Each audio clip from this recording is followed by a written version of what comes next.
Olá, meu irmão e minha irmã, sejam bem-vindos ao programa Papo de Fé na Catedral, especial de Natal. E é muito especial, porque estamos aqui com pessoas importantes da nossa catedral. Monsenhor Claudemir, nosso pároco, vigário-geral da Diocese, Padre Rodrigo também, vigário da nossa querida catedral, Padre Vinícius, também conosco, e o Padre mais novo, né? Um mês aí quase de... Ontem. o Padre Robson, aqui conosco também. Então, vamos falar de Natal. E algumas perguntas que eu vou colocar para os senhores. A primeira é a seguinte, né? Nós não temos como falar de Natal sem falar do nascimento de Jesus. Sabemos que Jesus é o Filho de Deus, formado no ventre de Maria. E aí, como isso aconteceu? Maria foi obrigada a conceber do Espírito Santo? Como foi isso? Bom, primeiro que Maria, de fato, não foi obrigada. Mas o que nós sabemos da história? Toda a profecia já anunciava a vinda de um Messias, a vinda do Salvador. Então, na época de Maria, era costume, né, as famílias, assim que a jovem chegava já na primeira menarca, logo ela era prometida em casamento, porque havia essa expectativa, né, do nascimento do Messias, que o Messias viria. Alguns grupos, na época também, entendiam que o Messias poderia, até por causa da profecia de que nasceria a descendência davídica, do tronco de Jessé, né, da descendência davídica, havia ali a mentalidade de que o Messias nasceria no berço de ouro, portanto de uma família abastada, ou então de descendência da realeza, assim por diante. Então se esperava, né, um Messias glorioso, poderoso, assim por diante. E Maria jamais imaginou, até porque a família de Nossa Senhora é de uma região paupérrima, pobre. Então, nasceu o Messias, alguém poderoso de uma família pobre, não se podia conceber naquela época. Foi uma surpresa para ela, né, Monsenhor? Com certeza foi uma surpresa, né? Porque quando o anjo realiza a anunciação, ela fica surpresa. Os evangelistas narram isso, ela fica perturbada. De fato é uma surpresa enorme para ela, né? E ela só vai tomar uma decisão firme a partir do momento que o anjo vai conscientizando-a de que é a obra do Espírito Santo que está acontecendo na vida dela, porque ela foi fiel. Isso é importante. Tá. Ela foi fiel, sempre fiel. Ela aprendeu a ser fiel a Deus. Então, Maria, ela encontrou a graça, né? Deus encontrou a graça e distribuiu, né, essa graça em Maria, a amada, a escolhida. Então, no primeiro momento, ela se assusta. Mas quando ela toma consciência, ela diz, né, eis aqui a serva. Ela se coloca a serviço. Então ela tinha consciência que ela tinha o Filho de Deus no seu ventre. A partir do anúncio do anjo, dessa tomada de consciência, que era a ação do Espírito acontecendo ali, aí sim, ela dá o seu sim. Né? Mas e José, como ficou? Porque ela estava prometida, né, a José em casamento. E como que ele recebeu uma notícia dessa, padre? É importante porque São José até pensa em deixar Maria. Ele chegou a pensar isso. Não porque duvidava da sua pureza, da sua castidade, mas não compreendia. Tá. Então, pelo anjo, que esclarece a ele também que o menino era fruto do Espírito Santo, que ele poderia receber Maria tranquilo. Ele muda pela mensagem e abraça também a tarefa que lhe é proposta de cooperar, ainda que indiretamente, na obra da salvação. Então, se Maria diz um sim, José também diz um sim no silêncio, mas com a vida ele abraça também esse plano salvífico de Deus. Agora, seria interessante aqui também evidenciar o seguinte: José só assume a missão que Deus lhe confia de ser o pai adotivo depois que ele toma consciência através do sonho pelo anjo. Mas ele pensa anteriormente o quê? Em abandonar Maria em segredo. Ele pensa em abandonar em segredo. Por quê? Porque se ele denunciasse, porque ele teria que denunciar. Se ele denunciasse Maria, a pena é de morte. A pena capital. Nossa. É de morte. Era uma coisa séria, era né? Uma coisa séria, severa. Então você veja bem, eu vejo aqui que algo de extraordinário aconteceu na história da humanidade, pelo amor de Deus, entenda isso. Não é? Algo de extraordinário aconteceu, né? Que houve, de fato, por esse algo de extraordinário, né? Esta manifestação da encarnação do Verbo, Deus que se esvazia da sua divindade e assume a condição humana. Olha que belo, que maravilhoso. A ação de Deus na vida das pessoas. Se nós entendêssemos isso, meu Deus, teríamos um mundo mais humano, mais solidário, mais fraterno. Podemos dizer que foi uma espécie de duplo anúncio, né? O anúncio do anjo que vai a Maria é o mesmo depois que parece a José e certifica que a ação de Deus se realiza na história humana. E o Deus que cria tudo, o que não faria também ali naquela humanidade já preservada do ventre de Santana, preparando Maria para ser a mãe, a Imaculada, a mãe do Imaculado, Jesus, né? Então, é a ação divina mesmo realizada nesse contato da história. E é muito importante também ressaltar o quanto que Deus conta com o total uso da liberdade humana. Tanto Nossa Senhora quanto São José não foram em momento algum obrigados por Deus a aceitarem essa missão. Mas a partir da entrada de Jesus no mundo, pelo sim de Nossa Senhora, tem início aí uma nova criação. Adão e Eva fazem um mau uso da sua liberdade, voltando-se contra Deus.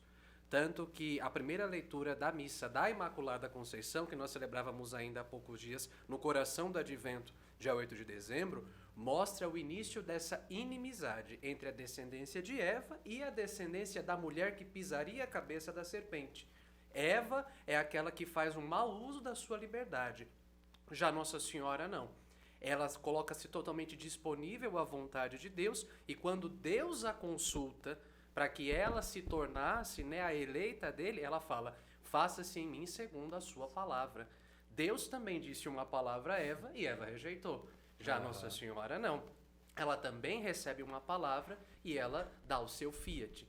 Então, a primeira criação que havia sido iniciada lá atrás, ela é tornada nova, através do sim de Maria Santíssima, nova Eva e também do novo Adão. Então, não houve obrigação da parte de Deus. Há quem hoje em dia faça diferentes leituras do Natal ou da própria figura feminina da Santíssima Virgem Maria para dizer que ela foi forçada em momento algum. Deus usou da total liberdade de Nossa Senhora. Foi uma decisão livre. Totalmente mesmo. livre. Agora, é interessante também ressaltar o seguinte, que ela não se apropria desta missão que lhe foi confiada por ser a mãe, né? Não se apropria em ter privilégios com relação a isso, não é? De forma alguma. Se faz serva. Ela se faz, é a condição de serva do serviço. E ela vai assumir na vida todas as provações que lhe vão sendo impostas. Olha um grande ensinamento para nós. Ela assume, ela abraça as provações. Até na cruz, ela não foge, né? Porque eu sou a mãe do Salvador, né? Do Messias, foi me revelado agora. Não. Ela vai assumindo. Assume.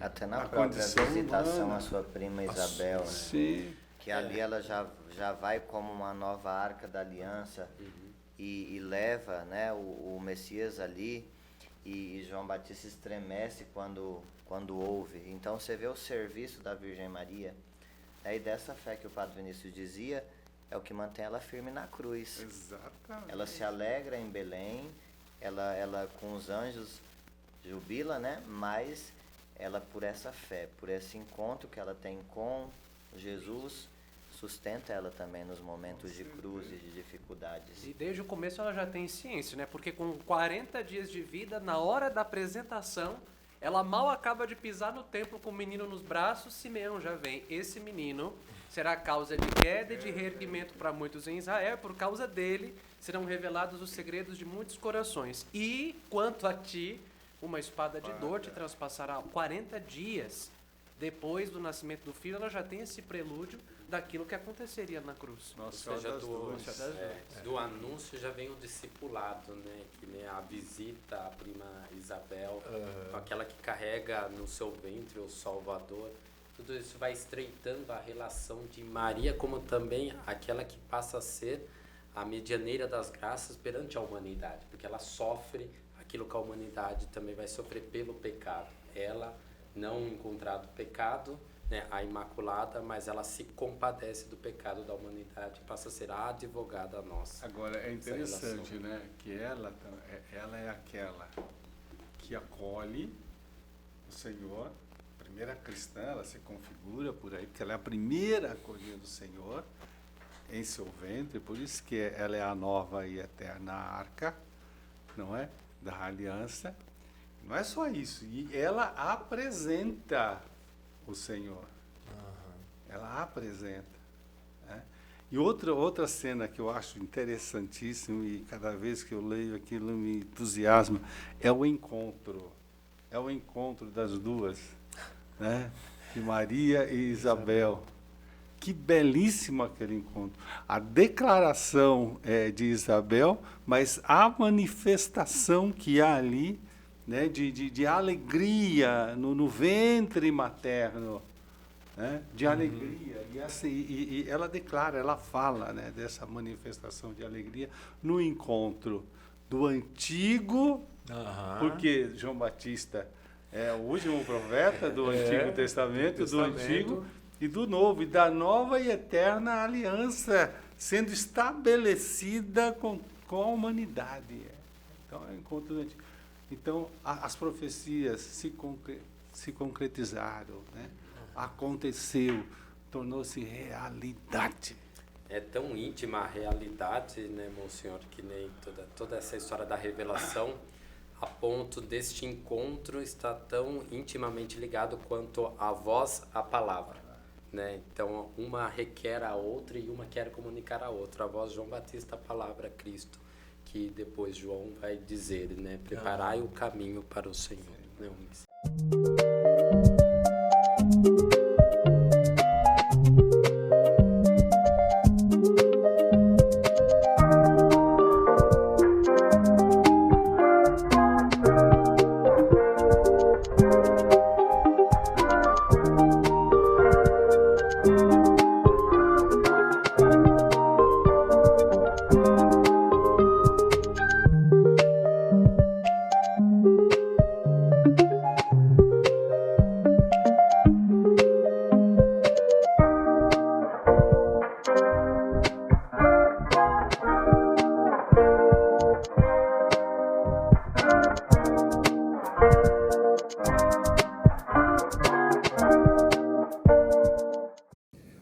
pergunta que a gente sempre ouve é que por que Maria e José saíram de Nazaré para Belém às vésperas, praticamente, às vésperas do nascimento do menino Jesus, Por que essa saída? Por que essa viagem que eles fizeram?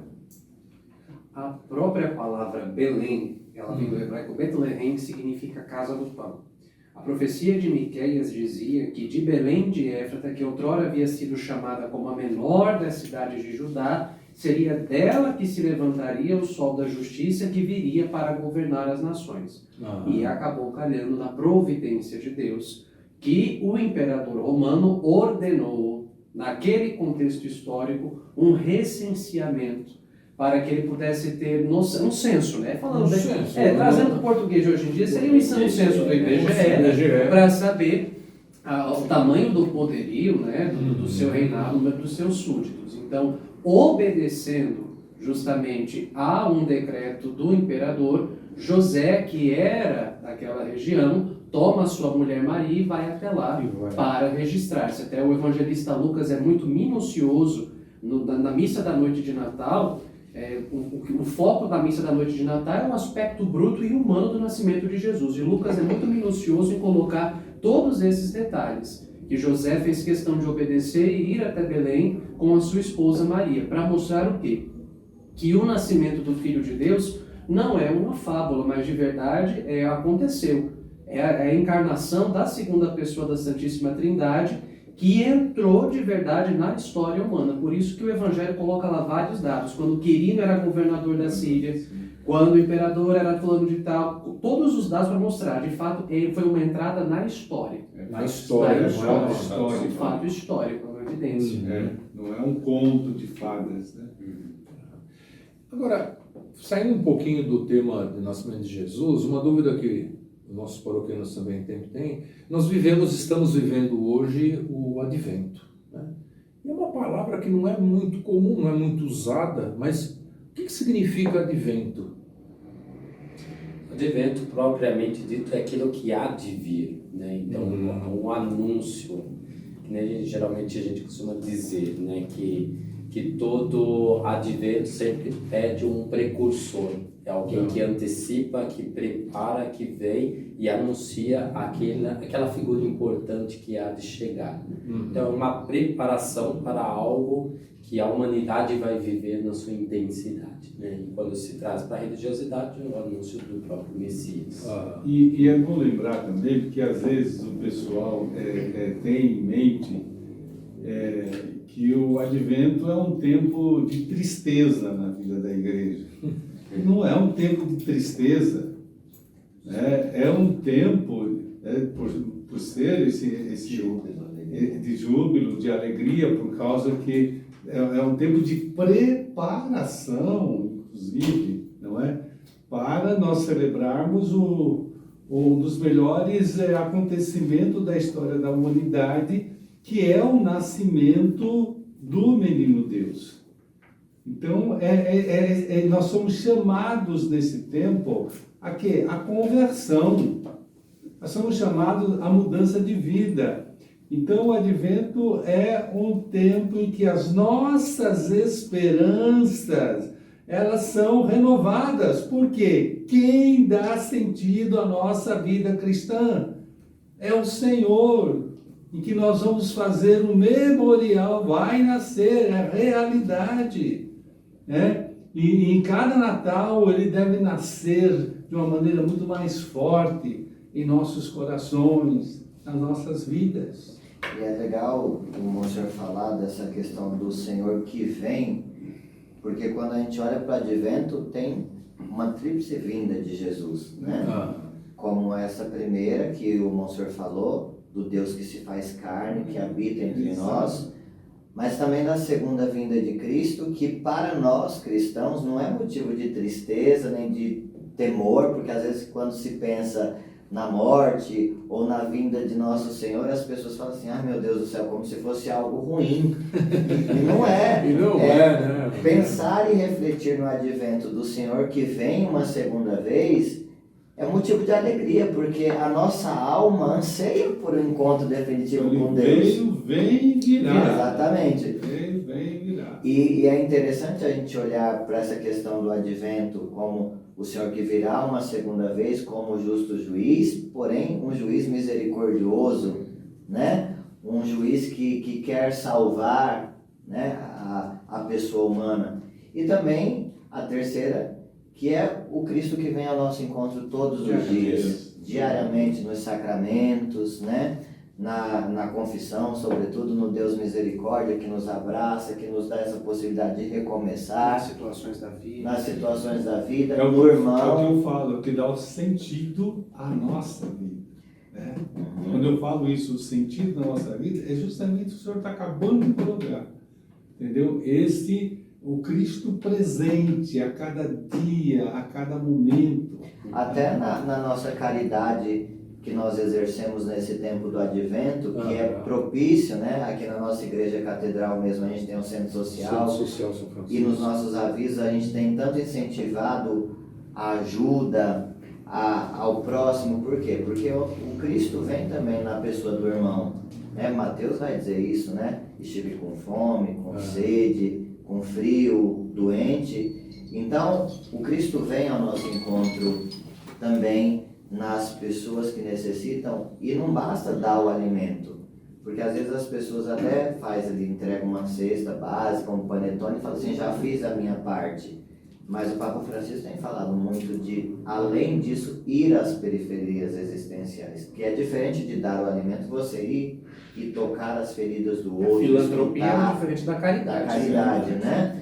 Então a gente precisa também ter essa consciência do Natal, que não é somente dar o alimento, mas olhar as pessoas. E nem abrir-se só os valores do Evangelho só nessa época do ano. Exatamente. É como a gente está falando aqui, esse Cristo que veio uma vez, que virá uma segunda, vem todos os dias ao nosso encontro. Papa Bento XVI e Francisco falavam, por que será que é só nessa época do ano que as pessoas se lembram de abrir-se um pouco mais aos valores do Evangelho? Às vezes as pessoas se engalfinham o ano inteiro e chega essa época e desculpa alguma coisa. Estou aqui uma lembrancinha, mas por que não esse amor ao próximo, essa caridade, se abrir-se para Deus e abrir-se aos outros ao longo do ano inteiro, não só nessa época de Natal? Já que Ele vem ao nosso encontro todos os dias e nós poderemos nos encontrar com Ele face a face a qualquer momento, então o tempo do Advento ele serve justamente para que nós nos encontremos com Ele todos os dias. Então, isso, Padre Felício, que o senhor acabou de falar, é fazer a experiência da Boa Nova, é fazer a experiência do Reino de Deus, como nos pede o Senhor, que na oração do Pai Nosso nós rezamos, assim na terra como no céu. Não tem que pensar, não é? Em fazer a experiência do Reino na eternidade, não, é aqui, é agora, é já, experienciando o Cristo que vem a cada dia. Porque aqui já é uma extensão do que nós vamos viver nos tempos escatológicos, né? Porque você pensa, vamos viver só lá o reinado de Deus no céu. Não, à medida que a gente se abre ao Evangelho, vai se estendendo o reinado de Deus sobre a terra, né? A paz, o amor, a caridade, que são marcas próprias do reinado de Deus nas almas e depois de forma definitiva e plena na vida eterna. Por isso que a mensagem até central desse período do Advento, podemos dizer assim, que é o chamado à conversão, né? Então, um retorno de vida, até pelo fato de que os nós criados pelo pecado na natureza humana impossibilita do ser humano se ver fraterno. Porque quando gera uma conversão no indivíduo, automaticamente a gente propõe, né, e passa a ser um sinal da graça de Deus para os outros que convivem. Veja bem, quando a dracma perdida da mulher, ela encontra a moeda perdida e chama toda a galera para festejar. Então, a comunidade vive a fraternidade que estava impedido por conta do nó do pecado. Por isso que o Evangelho é o principal a ser anunciado, porque aonde o Evangelho cai, no coração que o Evangelho cai, ali havendo essa conversão, vai ter ali na dimensão social toda uma mudança. Sim. Agora, é preciso aquilo que o Papa falou uma vez no encontro dos jovens, né? É preciso Deus encontrar dentro do coração das pessoas o quê? Um quintalzinho ali de terra fértil. Exatamente. Né? A semente do Evangelho ali sendo lançada, aí a transformação vai acontecendo. Porque quem realiza essa transformação, a partir do momento da palavra anunciada, é o próprio Deus. Agora, pegando isso que o monsenhor falou da vinda de Jesus, é tão importante a gente montar os presépios em casa, né? Porque até mesmo que a gente venha na missa do dia 24, daqui a pouco a gente vai participar dessa missa, mas a gente celebrar também em família, né? Antes da nossa ceia, porque é muito bom que todas as famílias ceiem e se alegrem junto, mas ter esse momento também, né, de entronizar o menino Jesus também na nossa casa, na nossa vida, na nossa família, cantar ali o Noite Feliz, não ter um dinheiro para comprar o presépio inteiro, compre o menino Jesus, né? Mas de fato ter também na nossa casa essa realidade também de acolher o menino Deus que entra e que quer reinar também. E o Deus que vem, é luz, né? Por isso que eu acho também uma lampadazinha, né? Lampadazinha. Ali e tal, eu acho que como é que eu diria aí, para evidenciar essa luz, né, que é Cristo que vem.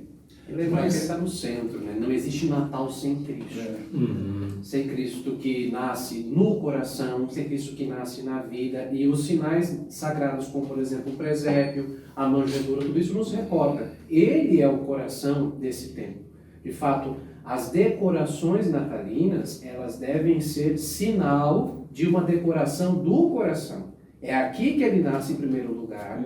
Né? Não vai ter Natal de verdade se a gente pode decorar a casa inteira, podemos decorar as nossas igrejas, podemos decorar os shoppings. Agora, se o nosso coração não estiver de fato acolhendo aquele convite que João Batista ainda fazia há poucos dias, né? Preparai o caminho do Senhor, endireitai as suas veredas, aqui é o primeiro lugar que a gente tem que preparar. E outra, fomentar isso também para as próximas gerações. Ensinar as crianças, olha, isso aqui aconteceu de verdade, isso aqui mudou a história da humanidade.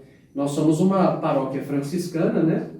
E quem começou a tradição do presépio foi São Francisco de Assis. Né? O pai querido de Santo Antônio. E São Francisco, ele encontra no presépio um grande marco, um grande acontecimento que mudou a história de toda a humanidade. Então fica aí o convite. Eu queria fazer um comentário assim, que o padre Benício falou, que é muito importante. Essa questão de começar no coração. Houve uma época, em que a gente dizia o seguinte, que tudo, o cérebro é que comandava tudo em nosso corpo. Por incrível que pareça, a ciência está revendo isso. Hoje já existe linha científica que não diz, mas quase que diz, mas não diz que a Bíblia tem razão. Que Deus pega pelo coração e que é os sentimentos que comandam. Sentimento é coração, né? Que vai comandando. Então, olha, fabuloso isso, é isso mesmo. Ou seja, a Bíblia sempre teve certa. E agora é a ciência que vai reconhecendo, né? Que são os sentimentos através do coração. Que as coisas vão acontecendo, mudando, transformando na nossa vida. Então não basta ter só. É como um casal que se conhece, né? O que desperta são sentimentos, para depois a racionalidade vai dar um sentido para se edificar, né? Consolidar. Mas nesse tempo do Advento que nós vivemos aqui, existe uma coroa, né? A coroa do Advento, 4 velas são acesas a domingo. Eu vejo que aqui na catedral nós usamos as cores brancas, todas as velas. Já ouvi também algumas mais coloridas, né? E qual é o sentido da coroa? Porque muitas casas colocam, né, nas suas portas, guirlandas. Tem quem costume preparar a coroa também dentro da própria casa. Certo. A tradição da coroa do Advento, ela não é originalmente católica. Ela é de tradição luterana e que depois, na década de 50, no período que antecipou a grande reforma do Concílio Vaticano II, um dos movimentos que ajudou a reforma da liturgia foi o chamado movimento litúrgico. E o movimento litúrgico na Europa incorporou da tradição luterana a tradição da coroa do Advento, que na verdade foi uma alternativa que um pastor encontrou para catequizar algumas crianças de um orfanato a respeito da chegada do Natal. as crianças perguntavam muito, quando é que é o Natal? Quando é que é o Natal? Quando é que é o Natal? Então, para ilustrar para essas crianças de forma didática a proximidade do Natal, ele começou a montar uma coroa que tinha 4 velas grandes para simbolizar os domingos e outras velas pequenas para os dias de semana. Isso depois encontrou em 2 cidades da Alemanha, as 2 maiores catedrais alemãs são Colônia e Munique. Essas 2 grandes catedrais adaptaram isso da tradição popular que já estava ganhando ali um grande alcance. Com o movimento litúrgico, a igreja adota, porque tem muito mais sentido para nós, que santificamos o tempo do ano litúrgico, adotar a coroa do advento, do que para uma tradição que não é católica. E aí isso passou. Agora, a questão das cores, a questão de como a coroa vai ser feita, isso varia muito com relação a cada comunidade. Ah, tá. Então, se a vela é colorida, se a vela... Eu recém chegado de Roma, em Roma são geralmente 3 velas roxas e uma vela rosa. Nos Estados Unidos a mesma coisa. Mas nós usamos, como eu disse, como não é uma tradição predominantemente historicamente católica, a cor das velas é de menos. O que é mais importante? O sentido. Conforme o clarão da coroa vai aumentando, é sinal de que a verdadeira luz está para chegar. Esse é o sentido. Parece haver até uma sintonia com a veste litúrgica, né? Então são 3 roxas por conta dos domingos do Advento, uma rósea por conta do domingo da alegria que se insere nesse período do Advento também. Então talvez fazem essa aproximação para dar todo esse sentido. O roxo na liturgia ele leva a conversão, a introspecção, ele lembra a penitência, e o branco é a alegria. Quando você pega a cor roxa e você adiciona o branco da alegria, você suaviza. Então, todos os anos, no 3º domingo do Advento, a gente pode usar um roxo mais claro, um lilás ou rosa, que significa que a alegria está para chegar, está perto, né?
Retomamos o nosso, agora com o segundo bloco, e o Monsenhor Claudemir e o Padre Rodrigo tiveram que se ausentar, tem outros compromissos que já haviam assumido, mas nós estamos aqui com o Padre Robson e o Padre Vinícius para dar continuidade ao nosso programa. E eu já quero perguntar logo de cara.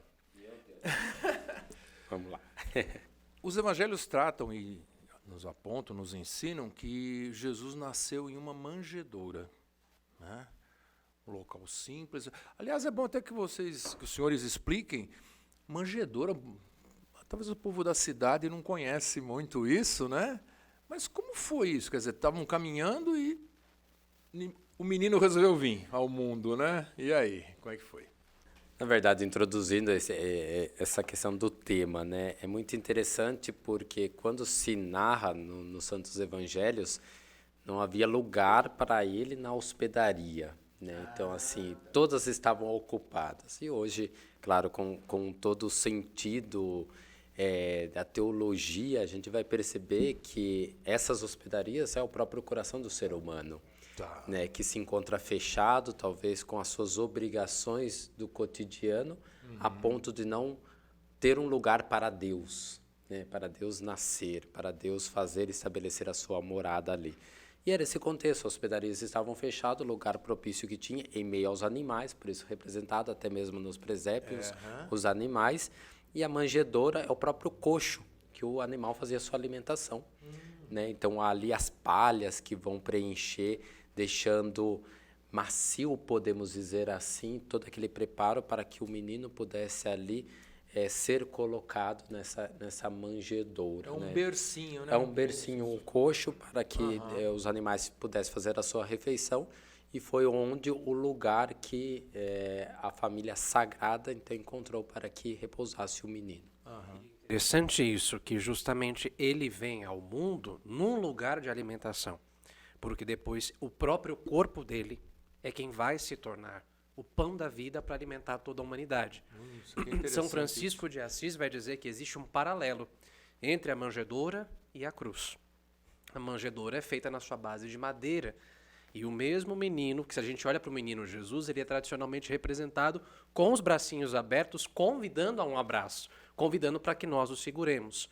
Da madeira da manjedoura se passa ao madeiro da cruz, aonde no eterno abraço ele abraça também toda a humanidade. O pão da vida que veio ao mundo no lugar de alimentação dos animais é aquele que oferece o seu corpo e o seu sangue numa outra madeira, também com os braços abertos na cruz. Então tem um paralelo. Né? Bonito isso. O da que veio na manjedoura, o que se sacrifica na cruz, é o que se mola nos nossos altares. É interessante também que parece querer representar o limite do ser humano, quando sendo animal, porém racional, diante do animal da irracionalidade dos animais. Então ele vai ao extremo do ser humano, porque ele veio por um propósito de resgate dessa humanidade, que quando perde a sua questão da imagem e semelhança de Deus pelo pecado, ele se comporta como um animal irracional. Então, como o santo da igreja, não lembro agora, mas que ele fala, quem não reza vira bicho, Santo Afonso de Ligório. Ou seja, ele vai perdendo a sua característica, e é onde Deus vai no limite para resgatar e trazer de volta a dignidade, a vida nova. Né? Ele vai se tornando alimento dos homens, para que os homens possam se tornar Deus, em outras palavras, né? Santo Agostinho falava, nós nos tornamos aquilo que recebemos. Então, quando o pão da vida, aquele que veio na manjedoura, alimenta o homem, é o homem quem vai deixando o seu estado de irracionalidade e animalidade para se divinizar e participar da vida divina. Agora, o nascimento foi, claro, algo extraordinário e surgiu, como diz os evangelhos, uma estrela no céu. E os evangelhos também narram a visita dos pastores. A gente pode dizer que essa visita dos pastores seria a humanidade? Qual seria esse sentido mais teológico dos pastores? Os pastores aí, eles representam a classe, socialmente falando, a classe dos Anauim, que eram os pobres dos pobres dos pobres da sociedade daquela época. Eles são os primeiros destinatários da mensagem salvadora trazida por Cristo. E é por isso que assim que o Senhor nasce, os anjos vão avisar aos pastores. É muito interessante isso no Evangelho segundo Lucas, esse encontro de Cristo que tem pressa em chegar no hoje de cada dia para cada homem. Tanto que o Evangelho segundo Lucas é marcado pela expressão hoje. Quando o Senhor nasce, os anjos avisam aos pastores, hoje nasceu para vós um Salvador em Belém da Judéia, que é Cristo Senhor. Quando o Senhor se encontra mais tarde em Jericó com Zaqueu, ele novamente usa esse hoje. Hoje a salvação entrou na tua casa. E por fim, na cruz, o Senhor vai dizer ao bom ladrão Dimas, hoje a salvação entrou na sua casa. Então, o encontro dos anjos com os pastores, para serem os primeiros receptores da mensagem de que Cristo havia nascido, tem todo um sentido teológico. Quem são os primeiros destinatários da Boa Nova? Os pobres. São eles que acolhem, em primeiro lugar. Né? Não é apenas pobreza material, mas, acima de tudo, essa pobreza no sentido de depender de Deus. Um pobre, especialmente os pastores são a imagem disso, o pobre ele só tem Deus por si. A gente olhar toda a Sagrada Escritura, principalmente a literatura veterotestamentária, os pobres, as viúvas e os órfãos é aqueles que só têm em Deus a sua segurança. Humanamente falando, não tem sustento nenhum. Então é para eles são os primeiros destinatários desse Messias que vem para acolher os pobres e os humildes, aqueles que precisam dele. Porque depois temos a visita dos reis, né? Os reis magos, né? E eles têm que a luz prevalece, né? Que nem o senhor comentou a questão da estrela, né? A estrela porque a humanidade estava envolta em trevas, né? Então, ou seja, a ausência de luz, a ausência da presença de Deus que vai iluminando toda a humanidade, até o coração da humanidade, lhe convencendo do pecado. Então surge uma referência. E essa referência é que vai nortear o caminho da humanidade, representado naqueles que vão atrás. Chega a Herodes, mas e vão continuando a caminhada porque não se vê por satisfeito quando encontra até mesmo uma figura importante na sociedade, porque aquele que eles estão buscando, de fato, vai preencher o coração, iluminando, né? E depois essa luz aparece na Páscoa, né, do Senhor, na ressurreição sírio-pascal. É a luz novamente que vai dissipar as trevas da humanidade, devolvendo aquilo que outrora a humanidade perdeu pela desobediência. Mas falando então sobre os reis, né, vem pela tradição o nome dos reis, né? Baltazar, Gaspar e Melquior. E eles levam presentes, ouro, incenso e mirra. Que tem um sentido isso também? Sim. Sim. Como bem diz o doutor Ariovaldo, o senhor... Os evangelhos não são os evangelhos sinóticos, não são os evangelhos canônicos que vão nos trazer o nome dos reis magos. Isso a gente vai beber muito dos chamados evangelhos apócrifos, que são outras fontes literárias dos primeiros séculos e bem do início da igreja, que não são consideradas tradição inspirada por Deus, mas também não atacam diretamente aos princípios basilares da nossa fé. E são esses evangelhos chamados apócrifos que trazem esses 3 nomes, e também no Evangelho segundo Mateus ali está a adoração dos magos, que trazem o ouro, o incenso e a mirra. Esses 3 presentes têm total significado sobre a figura de nosso Senhor Jesus Cristo. O ouro é a realeza. A grande solenidade da Epifania do Senhor, que mostra já que esse Messias veio para iluminar e governar todas as nações, porque os pastores recebem o primeiro anúncio, representam que o Messias veio em primeiro lugar para buscar as ovelhas perdidas da casa de Israel. Dias depois chegam os magos, é a universalidade da salvação. Quando os magos chegam, eles oferecem o ouro, a realeza do Senhor. Depois o incenso que só é oferecido à divindade, é aquela resina aromática que se queima, é somente para Deus. E por fim a mirra. A mirra era uma outra resina aromática que era usada pelo povo judeu para embalsamar os corpos. Tanto que os evangelhos narram que quando o Senhor foi sepultado, Maria Madalena, Salomé, Maria de Cleófas e as outras mulheres enrolam o corpo do Senhor em faixas de linho com resinas aromáticas, conforme os judeus costumam sepultar. Vejam que esses 3 sinais eles estão presentes na forma como nós adoramos e veneramos o Senhor no culto que prestamos na liturgia. Os vasos sagrados são revestidos do dourado, que representa, de fato, a divindade, o incenso que nós oferecemos na nossa liturgia e também a questão da própria mirra. Tem lugares que usam mirra, né, no lugar do incenso na liturgia. A mirra representa justamente esse caráter sacrificial. Tudo aquilo que está presente na Escritura, nós tornamos palpável na forma como nós celebramos a nossa fé. São os presentes, né, dos reis magos. Agora, será que pela tradição, então, que se tem essa troca de presentes no dia de Natal, ou não tem nada a ver? Em alguns lugares, sobretudo no Oriente, a troca de presentes não ocorre no Natal, ocorre na Epifania do Senhor. Então. É uma questão também de quando vai trazer essa questão mais até cultural da troca de presentes, se assemelha tudo à figura, né, hoje do Natal, Papai Noel, aquela coisa toda, né, que depois tem o Papai Noel nessa história aí, nós estamos que falando... daí vem do santo de São Nicolau, então, de Mira, que vem trazer essa questão do presente, né? Então há uma sintonia grande entre a figura do santo com essa figura popular que se encantou, né? Mas se costuma dizer que a troca de presente em algumas realidades na antiguidade se dava no dia de São Nicolau, não no Natal, por conta da história do qual ele oferta dotes a uma família que deveria entregar suas filhas à prostituição, né? Então ele podemos dizer, na chaminé, ele consegue fazer malotes pequenos de moedas e passar pela chaminé. Nos países de língua inglesa, justamente coloca-se, faz aquela botinha, né? Hoje em dia, a gente vê em muitas casas como decoração a bota do Papai Noel. Nos Estados Unidos é muito forte, na Inglaterra, na bota colocam-se os doces, os presentes, e isso vem dessa tradição com relação a São Nicolau. Que ele colocava nessas pequenas bolsas, nesses pequenos elementos decorativos, a caridade para ajudar as pessoas que porventura poderiam aí cair na prostituição, na orfandade, enfim. Sim.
Natal é um momento assim especial, né? E é um momento de fraternidade, de caridade. Que sentido tem, de fato, o Natal para nós, cristãos? Em primeiro lugar, é correspondermos e, uma vez mais, tomarmos consciência da nossa dignidade. São Leão Magno, um papa que pronunciou, certa vez, uma belíssima homilia no dia de Natal, ele dizia: nesse dia, toma, ó cristão, consciência da tua dignidade. Você vale um Deus que rasgou o céu, assumiu a forma de uma criança para poder te fazer participar da vida dele. Refletindo sobre isso, o Papa Bento XVI fez uma outra homilia, uma vez na noite de Natal, dizendo: a gente olha para a manjedoura, a gente vê nela um grande escândalo. É um escândalo se a gente for comparar com outros credos, com outras filosofias e doutrinas religiosas, um Deus que se esvazia da sua glória para poder assumir a condição de extrema fragilidade. A eterna ternura, um dia precisou ser ninado. Aquele que viria a ser o pão da vida precisou ser alimentado. E aquele que depois o coração dele vai se tornar fornalha ardente de caridade, precisou ser aquecido. Isso é uma coisa que foge completamente à lógica humana. Então, celebrar o Natal de verdade é celebrar, na realidade, o amor de Deus. É a grande festa do amor de Deus. E sentir-se amado por Deus é aquilo que faz o ser humano dar sentido à sua própria existência. A partir do momento que eu sei que tem um Deus que me ama, já dizia Bento XVI, quem crê nunca mais está sozinho. Sei que um Deus que foi capaz de fazer o que fez por mim, me ama, pronto. Minha vida ela tem um outro sentido. Então, em primeiro lugar, é o amor de Deus. E depois, sentindo-me amado por Deus, eu vou buscar mudar a minha vida de tal maneira que ela corresponda e que ela transmita esse amor. E é por isso que a gente já falava nos blocos anteriores. É uma época do ano, tradicionalmente, que nós somos chamados a abrirmos-nos a esse amor e tomar consciência. A vida de verdade não pode ser só no Natal, que a gente tem que se abrir a esse amor. Não pode. As pessoas se emocionam, dizem aquelas mensagens. Agora, como seria importante se esse amor de Deus que vem nos visitar no Natal, as pessoas vivessem isso o ano inteiro? Parassem de brigar, de arranjar contenda, parassem de carregar coisas que não valem a pena. No primeiro lugar é pedir esse amor, né, padre? Sim, sim, de fato, porque acaba culminando, né? Dois eventos grandiosos, né, para a humanidade, que até o comércio às vezes acaba confundindo do sentido real para tudo aquilo, né? Então já o Natal em uma semana já estamos no Réveillon, mas é toda uma motivação de um recomeço, né? Só que é um recomeço que a gente não pode ter mais como base aquilo que passou simplesmente dos nossos quereres egoístas, e sim de ressignificar o novo na órbita do amor. Por isso que o amor, ele não é só uma teoria, né? Ele é uma realidade, ele é sentido, ele é palpável, porque ele vai se dar de fato nas relações. Então, se eu busco e digo que amo a Deus, esse Deus que se faz pequeno e depois nos torna grande nele, né? Como que está esse Deus que se comunica com o outro, que é a imagem semelhante do outro, de onde eu não sou capaz de amar, de exercer, de me esforçar para ser Deus na vida de outras pessoas ou buscar Deus também na vida daqueles que estão comigo. Quer dizer, todo dia é Natal, né? Todo dia é um advento, todo dia é um Natal, todo dia é essa expectativa do novo, de ressignificar. A gente não pode ter medo de olhar para a nossa realidade, a nossa fragilidade, e buscar em Deus o significado disso tudo. Isso é favorecer esse Natal também. Quero agradecer, assim, de coração mesmo, né? A vocês, aos senhores, né, que estão aqui conosco. Monsenhor que teve que se ausentar mais cedo, sair mais cedo, Padre Rodrigo. Olha, foi formidável mesmo. Aprendi muita coisa, né? Isso que é interessante. É um enriquecimento. Né? A gente estuda, Padre Vinícius. Aprendemos muita coisa. E quero agradecer mesmo. Espero que os senhores estejam aqui conosco em mais programas, né? E vamos fazer uma bênção e desejar um Feliz Natal? Vamos sim. Somos nós, na realidade, que agradecemos. E antes de começar, o último Papo de Fé na Catedral que antecede o Santo Natal, estávamos refletindo da bênção que foi, de certa forma, esse podcast na vida da nossa comunidade, que nos ajudou a chegar um pouco mais perto de vocês e fazer com que vocês também nos conheçam melhor. Graças a Deus, a comunidade da Catedral é muito grande e há um grande fluxo de pessoas, o que às vezes não facilita muito para que nós tenhamos uma relação tão próxima, porque se formos parar para pensar, nós temos aqui na Catedral dominicalmente 5.000 pessoas que acabam participando aqui, fora as missas semanais. Não dá para dar uma atenção particular a todo mundo, mas a gente se esforça para sermos de fato pastores com cheiros de ovelhas. E temos que usar esses novos areópagos, como dizia João Paulo II, para chegar e evangelizar também. Então nós que agradecemos a todos vocês, né, que participam conosco, que assistem, que curtem, que compartilham, e de fato o nosso maior desejo, enquanto comunidade da Igreja Mãe da Diocese de Osasco, é que todos vocês, nossos paroquianos, nossos amigos, nossa família cristã, todos vocês tenham um santo e abençoado Natal.